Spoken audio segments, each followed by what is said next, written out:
The Bastone Brewery, located in lovely downtown Royal Oak, at the corner of 5th and Main. The brewery is a place that is regarded as a treasure by locals and visitors alike. But what separates this establishment from most is its award-winning beer. We recently talked to one of the people responsible for the brewery's success. Well, my name is Rockney Van Meter. I've been at Bastone for about 7 years. I started here in October of 2005, and I've been the head brewer here, the only brewer here since then.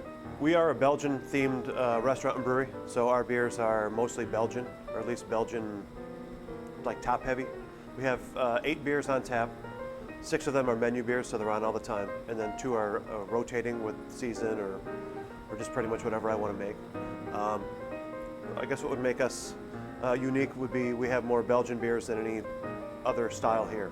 We have a Belgian style wit, which is kind of it's a wheat beer brewed with coriander and orange peel, about 5%, so it's kind of light and crisp.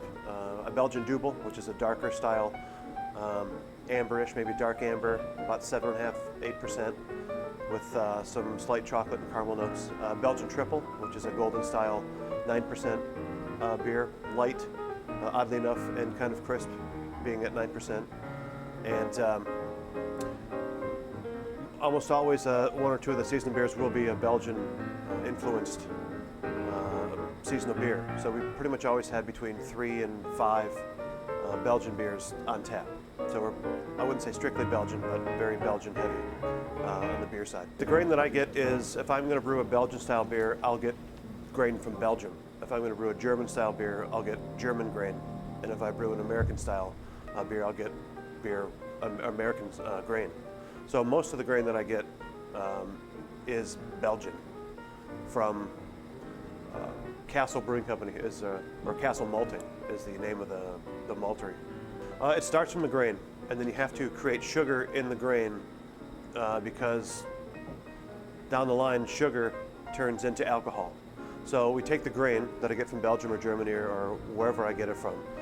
You crack the grain and then you steep it in what's called a mash tun at about between 150 and 160 degrees, and then that'll create, the starches are converted into sugars. The starches that are in the grain are converted into sugars. Then you rinse away the sugar, and then you fill your kettle by diluting that sugar solution, which is the mash. After you get the volume of beer that you want, you will boil it, and then you add hops to that. At an hour and a half, you add a hop, and then counting down at 30 minutes, you'd add a hop, and then when you turn it off, you add a hop, and they do different things throughout the process. The first one is more of a bittering hop. The second addition at the 30-minute mark, 30 minutes till the end of the boil, is more for flavor. And then when you turn off the kettle and you add hops, it gives it an aromatic quality. The Bastone Brewery also uses another process that makes it unique among breweries in Michigan. Our group of breweries, there are a few. North Peak in Traverse City, Grizzly Peak in Ann Arbor, and us have similar systems of open fermentation.